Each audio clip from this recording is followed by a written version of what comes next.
ఓం శ్రీ గురుభ్యో నమః. మీ భక్తి టీవీ వీక్షకులందరికీ నా హృదయపూర్వక నమస్కారాలు. ఈరోజు మనం మకర రాశివారి గురించి మాట్లాడుకోబోతున్నాం. రాబోయే ఏప్రిల్ 2026 నెల మకర రాశివారికి ఎలాంటి అద్భుతమైన అవకాశాలను తీసుకురాబోతోంది, ఏమైనా సవాళ్లున్నాయా, ఉంటే వాటిని ఎలా ఎదుర్కోవాలి అనే విషయాలను ఈ విశ్లేషణలో చాలా లోతుగా, వివరంగా పరిశీలిద్దాం. మీరందరూ ఎంతగానో ఆదరించిన మీ లక్కీ స్పిరిచువల్స్ ఛానల్ ఇప్పుడు మీ భక్తి టీవీ అనే కొత్త పేరుతో మీ ముందుకొచ్చింది. మీ అందరి ఆధ్యాత్మిక ప్రయాణంలో ఒక మంచి స్నేహితుడిలా తోడుగా ఉండే మా ఈ ఛానల్కు మిమ్మల్నందర్నీ మనస్ఫూర్తిగా ఆహ్వానిస్తున్నాము.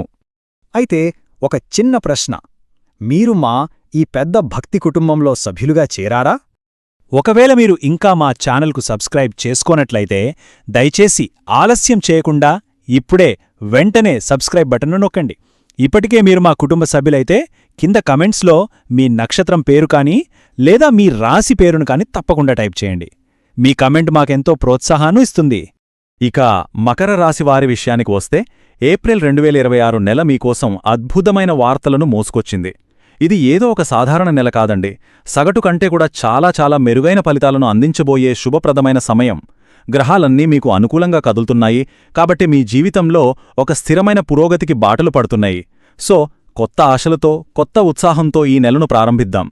సరే, ఈ నెల మీ జీవితంలోని ముఖ్యమైన అంశాలను ఎలా ప్రభావితం చేస్తుందో వరుసగా చూద్దాం. ముందుగా ఈ ఫలితాలన్నింటికీ పునాది అయిన గ్రహాల సంచారం గురించి తెలుసుకుందాం.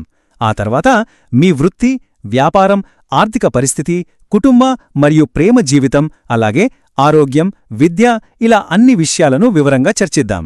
ఇక చివరగా ఈ నెలలో శుభఫలితాలను మరింత ఎలా పెంచుకోవాలో ఒక శక్తివంతమైన, సులభమైన పరిహారంతో ఈ విశ్లేషణను ముగిద్దాం. ఇక మొదటి అంశంతో మొదలు పెడదాం. అదే గ్రహ సంచారం.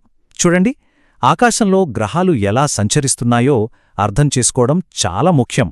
ఎందుకంటే వాటి ప్రభావమే మన జీవితంలోని ప్రతి విజయాన్ని, ప్రతి సవాలును నిర్దేశిస్తుంది. ముందుగా సూర్యుడు, కుజుడు బలాన్ని గమనిద్దాం. ఏప్రిల్ 14వ తేదీ వరకు సూర్యభగవానుడి అనుగ్రహం మీకు సంపూర్ణంగా ఉంటుంది. ఆ తర్వాత కూడా ఆయన బలంగానే ఉంటాడు, స్థిరమైన ఫలితాలని ఇస్తాడు. ఇక ఏప్రిల్ 2 తర్వాత కుజుడు మీలో ధైర్యాన్ని, సాహసాన్ని, చొరవను రెట్టింపు చేస్తాడు. అయితే ఆయన శనితో కలిసి ఉండటం వల్ల అప్పుడప్పుడు మీరు చేసే పనుల్లో చిన్నపాటి ఆలస్యం జరగవచ్చు. కంగాను పడకండి, కేవలం ఆవేశపూరిత నిర్ణయాలకు కాస్త దూరంగా ఉంటే చాలు, అంతా మంచి జరుగుతుంది. ఇక బుధుడు, బృహస్పతి మనకు ఏం చెప్పబోతున్నారో చూద్దాం. చూడండి, ఏప్రిల్ 11 వరకు బుధుడి మద్దతు అద్భుతంగా, చాలా బలంగా ఉంది. దీనర్థమేంటంటే ముఖ్యమైన చర్చలు, ఏవైనా ఒప్పందాలు లేదా కీలకమైన సంభాషణలు ఏమైనా ఉంటే వాటిని ఈ మొదటి 10 రోజుల్లోనే పూర్తి చేయడానికి ప్రయత్నించండి. విజయావకాశాలు చాలా ఎక్కువగా ఉంటాయి. ఇకపోతే బృహస్పతి సగటు మద్దతిస్తున్నప్పటికీ ముఖ్యంగా పోటీ పరీక్షలు రాసేవారికి ఆయన అండగా నిలుస్తాడు. మకర రాశివారికి ఈ నెలలో ఒక స్పెషల్ గుడ్ న్యూస్. మీ జీవితంలో ఆనందాన్ని, సౌభాగ్యాన్ని, సకల శుభాలను నింపడానికి శుక్రుడు సిద్ధంగా ఉన్నాడు. నెల మొత్తం ఆయన అనుగ్రహం ఉన్నా కూడా ఏప్రిల్ 19 తర్వాత అది రెట్టింపు కాబోతోంది. మీ ప్రేమ జీవితం, ఆర్థిక విషయాలు, సుఖ సంతోషాలు అన్నీ ఈ సమయంలో మరింత మెరుగుపడతాయి. దీనికి తోడు శని భగవానుడు మీకు క్రమశిక్షణ అందిస్తూ మీరు కష్టపడితే తప్పకుండా గొప్ప ఫలితం ఉంటుందని భరోసా ఇస్తున్నాడు. ఇప్పుడు రాహుకేతువుల విషయానికి వద్దాం. వారి ప్రభావం వల్ల అప్పుడప్పుడు చిన్న అపార్థాలు, లేనిపోని మాటలు వచ్చే అవకాశం ఉంది. కాని దీని గురించి మీరేమీ పెద్దగా కంగారు పడాల్సిన అవసరం లేనేలేదు. ఎందుకంటే మిగతా గ్రహాల మద్దతు చాలా బలంగా ఉంది కాబట్టి వాళ్ల ప్రభావం పెద్దగా ఉండదు. కేవలం అనవసర వాదనలకు దూరంగా ఉంటే చాలు, అంతా ప్రశాంతంగానే ఉంటుంది. చూశారు కదా, గ్రహాల బలాబలాలను మనం అర్థం చేసుకున్నాం. ఇప్పుడు ఆ శక్తి, ఆ గ్రహాల ప్రభావం మీ వృత్తి, వ్యాపార జీవితాన్ని ఎలా తీర్చిదిద్దబోతోందో మరింత వివరంగా పరిశీలిద్దాం. ఈ నెలలో మీరు ప్రొఫెషనల్గా ఎదగడానికి ఈ తేదీలు ఒక రోడ్ మ్యాప్లా పనిచేస్తాయి. చూడండి, ఏప్రిల్ 2 తర్వాత కుజుడి శక్తితో కొత్త ప్రాజెక్టులు ధైర్యంగా ప్రారంభించండి. ఏప్రిల్ 11 లోపు బుధుడి అనుగ్రహంతో ముఖ్యమైన పనులన్నీ పూర్తి చేయండి. 14వ తేదీన సూర్యుడి సంచారం తర్వాత కొత్త ప్రయోగాల జోలికి వెళ్లకుండా ఉన్నదాన్ని స్థిరంగా కొనసాగించడం మంచిది. ఇక 19 తర్వాత శుక్రుడి ప్రభావంతో మీలోని సృజనాత్మకతకు రెక్కలొస్తాయి. అలాగే మీ పై అధికారులతో, సహోద్యోగులతో సంబంధాలు కూడా మెరుగుపడతాయి.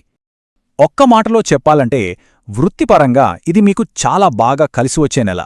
మీరు ఉద్యోగంలో ఉంటే మీ పనికి మంచి గుర్తింపు, ప్రశంసలు దక్కే అవకాశం ఉంది. ప్రమోషన్లు కూడా ఆశించవచ్చు. కొత్త వ్యాపారం లేదా ప్రాజెక్ట్ మొదలుపెట్టాలనుకుంటే ఏప్రిల్ 11 లోపు చాలా మంచి సమయం. ఇక వ్యాపారస్తులు నెల మొత్తం నిలకడైన స్థిరమైన వృద్ధిని గమనిస్తారు. మీ శ్రమకు తగిన ప్రతిఫలం ఖచ్చితంగా అందుతుంది. ఇక తరువాతి అంశం మనందరం చాలా ఆసక్తిగా ఎదురుచూసే ఆర్థిక విషయాలు. ఏప్రిల్ నెలలో మీ సంపద, ఐశ్వర్యం ఎలా ఉండబోతోందో క్షుణ్ణంగా పరిశీలిద్దాం. డబ్బు విషయంలో ఈ నెల మీకు మంచి భరోసా ఇస్తుందనే చెప్పాలి. ముఖ్యంగా ఏప్రిల్ 2 తర్వాత లాభాలు పెరిగే సూచనలు బలంగా కనిపిస్తున్నాయి. నెల మొత్తం ఆదాయం స్థిరంగా, ఎలాంటి ఇబ్బంది లేకుండా ఉంటుంది. అయితే గ్రహాలు ఒక్కటే సూచిస్తున్నాయి, ఖర్చుల విషయంలో కాస్త జాగ్రత్తగా ఉండండి. మీరు మీ ఖర్చులను ఒక ప్రణాళిక ప్రకారం నిర్వహిస్తే పొదుపు కూడా ఆశాజనకంగా ఉంటుంది, ఆర్థికంగా మరింత బలపడతారు. ఒక్క నిమిషం, మా భక్తి కుటుంబ సభ్యులందరి కోసం ఒక ముఖ్యమైన విన్నపం. ఇలాంటి శుభ ఫలితాలు, దైవానుగ్రహం మీ జీవితంలో ఎల్లప్పుడూ ఉండాలని మేము మనస్ఫూర్తిగా కోరుకుంటున్నాము. అందుకోసం మీరు మా ఛానలుకు సబ్స్క్రైబ్ చేసుకుని మా ఈ పెద్ద భక్తి కుటుంబంలో ఒకరిగా ఉన్నారని నిర్ధారించుకోండి. ఒకవేళ మీరు ఇప్పటికే సబ్స్క్రైబ్ చేసి ఉంటే దయచేసి మీ రాశి పేరును కామెంట్లో తెలియజేయండి. తద్వారా మా ప్రార్థనలు, మా శుభాకాంక్షలు మిమ్మల్ని నేరుగా చేరతాయి. డబ్బు, వృత్తి ఇవన్నీ ఒక ఎత్తు అయితే మన మానవ సంబంధాలు మరొక ఎత్తు. అందుకే ఇప్పుడు మన దృష్టిని కుటుంబం, ప్రేమ జీవితం వైపు సారిద్దాం. ఈ నెలలో మీ హృదయ సంబంధిత విషయాలు ఎలా ఉండబోతున్నాయో తెలుసుకుందాం. ఈ నెల మీ వ్యక్తిగత జీవితంలో 2 విభిన్నమైన శక్తులు పనిచేస్తాయి. ఒకవైపు చూస్తే రాహు, కేతువుల ప్రభావం వల్ల కుటుంబంలో చిన్న చిన్న అపార్థాలు, మనస్పర్ధలు తలెత్తవచ్చు. కాని బృహస్పతి అనుగ్రహంతో అవి వెంటనే సర్దుకుంటాయి, కాబట్టి భయపడాల్సిన పనిలేదు. అయితే ఇంట్లో అగ్ని, విద్యుత్ పరికరాల విషయంలో కాస్త జాగ్రత్తగా ఉండటం మంచిది.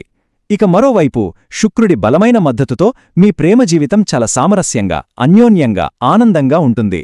జీవితంలోని అన్ని సుఖాలను మనం ఆస్వాదించాలంటే ఆరోగ్యం, అలాగే నిరంతర ఎదుగుదల చాలా ముఖ్యం కదా. కాబట్టి ఇప్పుడు మనం ఆరోగ్యం, విద్య రంగాలలో ఈ నెల ఎలాంటి శుభఫలితాలను ఇవ్వబోతోందో చూద్దాం. ఈ నెలలో ఆరోగ్యం, విద్య ఈ 2 రంగాలు చాలా బాగున్నాయి. ఆరోగ్యం విషయంలో పెద్దగా ఆందోళన చెందాల్సిన అవసరం లేదు. శనిదేవుడు మీకు అండగా ఉంటాడు. సూర్యుడు పెద్ద ఆరోగ్య సమస్యలు రాకుండా కాపాడతాడు. కాబట్టి చిన్నపాటి జాగ్రత్తలు తీసుకుంటే సరిపోతుంది. ఇక విద్యా విషయానికొస్తే విద్యార్థులు అద్భుతమైన ఫలితాలు సాధిస్తారు. ముఖ్యంగా ఏప్రిల్ 11 లోపు ప్రాథమిక విద్య అభ్యసించేవారికి చాలా అనుకూలంగా ఉంటుంది. బృహస్పతి ప్రభావం వల్ల పోటీ పరీక్షలకు సిద్ధమవుతున్న వారికి తిరుగులేని ప్రయోజనం చేకూరుతుంది.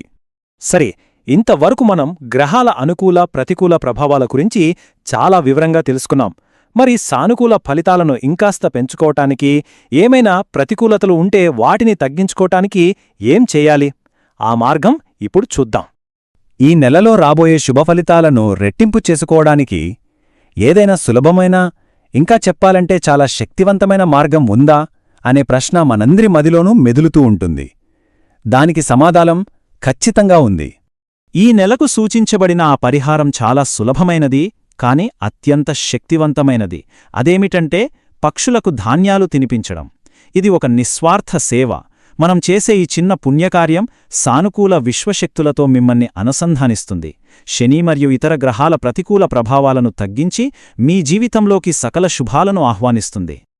ఈ నెల మొత్తాన్ని ఒక్కసారి సింహావలోకనం చేసుకుంటే మకర రాశివారికి ఇది ఖచ్చితంగా సగటు కంటే ఎంతో మెరుగైన నెల. వృత్తిలో స్థిరమైన ఎదుగుదల కనిపిస్తుంది. ఆర్థికంగా లాభాలు మెరుగుపడటంతో పాటు స్థిరత్వముంటుంది. శుక్రుడి దయతో ప్రేమ జీవితం అద్భుతంగా, ఆనందంగా ఉంటుంది. ఆరోగ్యం కూడా చిన్నపాటి జాగ్రత్తలతో భద్రంగా, పదిలంగా ఉంటుంది. చూడండి, గ్రహాలు మీకు మార్గాన్ని స్పష్టంగా చూపుతున్నాయి.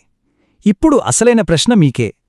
ఈ నెల అందిస్తున్న ఈ అద్భుతమైన సానుకూల శక్తిని మీ లక్ష్యాలను సాధించడానికి మీరెలా ఉపయోగించుకుంటారు? దీని గురించి బాగా ఆలోచించి మీ ప్రణాళికలతో సిద్ధంగా ఉండండి. ఈ విశ్లేషణ మీకు ఎంతో ఉపయోగపడిందని ఆశిస్తున్నాము. ఇలాంటి మరిన్ని ఆసక్తికరమైన ఆధ్యాత్మిక సమాచారం కోసం దయచేసి మీ భక్తి టీవీకి లైక్ చేయండి, మీ స్నేహితులతో, బంధువులతో షేర్ చేయండి, మరియు ముఖ్యంగా తప్పకుండా సబ్స్క్రైబ్ చేసుకోండి. మీ రాశి పేరును కామెంట్స్లో తెలియజేయడం అస్సలు మర్చిపోవద్దు. సర్వే జనా సుఖినో భవంతు. ఓం శాంతి శాంతి శాంతిః.